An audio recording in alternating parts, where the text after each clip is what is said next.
Hola, somos Mónica y Cintia y os vamos a explicar el tema de las vanguardias en la lírica del siglo XX, que siguiendo nuestro libro sería el tema 10. Este es el índice que vamos a seguir. Vamos a empezar explicando el contexto histórico, después las vanguardias históricas y la crisis de Occidente, las características, los movimientos, como ya he dicho, la lírica del siglo XX y luego dos importantes autores que serían T.S. Eliot y Fernando Pessoa. Para empezar, el contexto histórico. Las vanguardias surgen a principios del siglo XX, la primera mitad. Y esto fue un periodo bastante convulso porque surgieron varios hechos que impactaron en la sociedad. En principio, la Primera Guerra Mundial, de 1914 a 1918, que causó un gran impacto psicológico en la sociedad europea. Tras ella, el triunfo de la Revolución Rusa en 1917 y después una gran crisis económica conocida como la Gran Depresión. Y bueno, esto sería un collage resumen de la Primera Guerra Mundial y esto es una imagen común en la Gran Depresión, que es una mujer vendiendo a sus 4 hijos a cambio de dinero. Estos acontecimientos causaron un rechazo al sistema liberal propio de la burguesía y trajo consigo el avance del comunismo y del anarquismo y el surgimiento de nuevos movimientos fascistas. Todo esto trajo la Guerra Civil Española en 1936 y poco después, en 1939, la Segunda Guerra Mundial. Luego, en cuanto a la ciencia, destacan la teoría de la relatividad de Albert Einstein y la de la mecánica cuántica, que estos trajeron que surgieron nuevos conceptos como sería la indeterminación, el azar y la probabilidad. Y en cuanto a la música, las artes plásticas y la literatura, pues surgieron nuevas innovaciones de las que hablaremos más adelante. Las vanguardias y la crisis del Occidente. Las vanguardias históricas son un conjunto de movimientos artísticos y literarios desarrollados en Europa y en América al principio del siglo XX y son una respuesta a una crisis espiritual a causa de 2 factores. El primero es un descontento con la sociedad, con la economía, con la política del presente, ya que se entendía el principio de la Primera Guerra Mundial como una violencia purificadora. Por eso recibieron esta guerra con entusiasmo, pero finalmente aumentó el rechazo a Europa.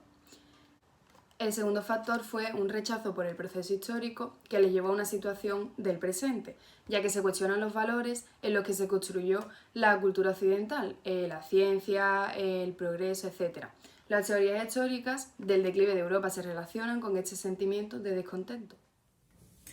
Bueno, ahora os voy a explicar las características de las vanguardias. Hemos elegido un cuadro para cada característica porque creemos que es lo que mejor lo representa, porque en este tema también se habla muchísimo de arte.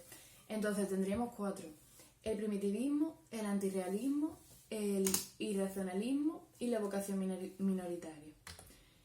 En primer lugar, el primitivismo. Se buscaba la mitificación del hombre primitivo y se buscaba la inspiración en el arte prehelénico, en el africano o de Oceanía, en la literatura popular o en el mundo infantil. Y se daba en las artes plásticas, un ejemplo sería Picasso, en la música como Manuel de Falla y en la literatura, que serían los más importantes, Lorca y Alberti.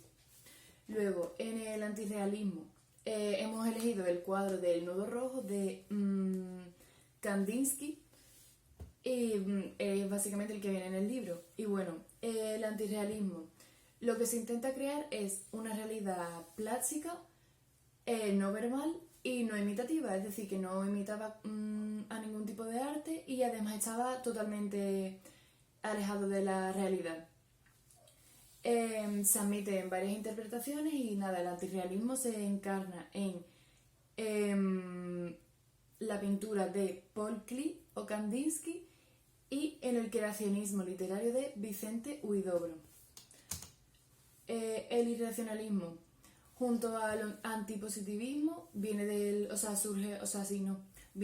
romanticismo y surgen como una nueva creación a causa del fracaso de la ciencia y de la razón. Su arte y su literatura son marcadamente irracionales y su mayor manifestación era la escritura automática del surrealismo. Por último tenemos la vocación minoritaria, que lo que se pretendía con eso era escandalizar al público y estaba dirigido a la burguesía sobre todo porque se pretendía llegar a un público que lograra entender las obras y que pudiera descubrir sus metáforas. El punto 4 son los movimientos de vanguardia y los que tuvieron más repercusión en Europa fueron el dadaísmo, que en 1916 un grupo de artistas con distintas nacionalidades se reunieron para crear un movimiento y romper los convencionalismos burgueses con la burla.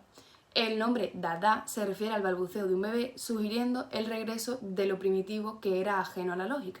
El segundo fue el surrealismo y en 1924 André Breton publica el primer manifiesto surrealista para salir de la moral y de la razón. Más tarde se unirían a él Luis Aragón y Paul Éluard o el mismo Salvador Dalí. Defiende el amor fou contra la moral conservadora y la represión sexual de la burguesía y reivindica la intuición, la imaginación, los sueños, el azar o la poesía como forma de conocimiento contra la razón. El tercer movimiento fue el futurismo, que era un movimiento liderado por el italiano Filippo Tommaso Marinetti, donde se exalta la velocidad, la técnica, el deporte o la fuerza. Además, los textos futuristas son dinámicos y agresivos mediante onomatopeyas o signos no verbales, además de innovaciones tipográficas. Por último tenemos el expresionismo, que se desarrolla en Centro Europa en el primer cuarto del siglo XX. Sus principales características fueron el rechazo a la guerra y a la tiranía. Además, se tendía a una deformación grotesca a modo de crítica social y para expresar el horror ante la crueldad humana o la angustia, la soledad, etc. Algunos artistas expresionistas fueron Munch, Franz Kafka o Valle Inclán en su época del esperpento. En la lírica anglosajona destacan algunos artistas norteamericanos vinculados a este movimiento como Ezra Pound, E. Cummings y Wallace Stevens. Fue una poesía objetivista que describía la realidad de una manera imparcial, además de una poesía confesional, es decir, que los poemas trataban sobre temas como la infancia, la sexualidad, enfermedades mentales o incluso el suicidio. En la poesía rusa destacan los poetas Anna Akhmatova, Boris Pasternak, Osip Mandelstam y Marina Tsvetaeva. Y además sus vidas se vieron dañadas por el régimen extranjero. En la lírica anglosajona destacan algunos artistas norteamericanos vinculados a este movimiento como Ezra Pound, E. Cummings y Wallace Stevens. Fue una poesía objetivista que describía la realidad de una manera imparcial, además de una poesía confesional, es decir, que los poemas trataban sobre temas como la infancia, la sexualidad, enfermedades mentales o incluso el suicidio. Poetas polacos como Wisława Szymborska o Czesław Miłosz reflejan las atrocidades sufridas en su país y además los poetas judíos en lengua alemana, donde destacan Nelly Sachs y Paul Celan, cuyas vidas fueron marcadas por el holocausto judío. El hermetismo italiano propugnaba una poesía simbolista y de carácter metafísico. Destacan autores como Salvatore Quasimodo o Umberto Saba, cuyas trayectorias se vieron condicionadas por el fascismo italiano. Y por último, la poesía en español, donde destacan Juan Ramón Jiménez y La generación del 27, donde destacaban autores como Salinas, Guillén, Federico García Lorca, Alberti, Cernuda, etc. Ahora vamos a hablar de los autores.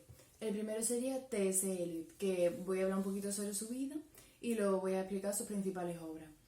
T.S. Eliot fue un poeta, dramaturgo y ensayista estadounidense que nació en San Luis. Se formó en Harvard y sus principales influencias fueron los poetas simbolistas, la filosofía oriental y las distintas tradiciones místicas. En 1914 se mudó a Inglaterra, donde conoció a Ezra Pound, a la cual le dedicó su obra maestra, La tierra baldía. En 1927 se convirtió a la iglesia anglicana y bueno, en sus obras se ve reflejada su postura tradicionalista y conservadora. En 1948 ganó un premio Nobel y finalmente murió en Londres. La tierra baldía. Esta es su obra más importante. El título de esta es una metáfora sobre la sociedad y sobre la modernidad occidental. Está compuesta por 5 poemas, que son aproximadamente 400 versos, y la voz poética adopta distintas identidades. Es una sucesión de monólogos que inserta citas de distintos textos y autores, como por ejemplo el Antiguo Testamento, el Nuevo Testamento, menciona también a Dante. Es considerada una obra de dificultad extrema y habla sobre la apertura a la trascendencia para recuperar la dimensión religiosa del ser humano, cosa de la que habla también en otras obras. Luego, el lector debe concienciarse de la necesidad de la transformación interior y la regeneración espiritual.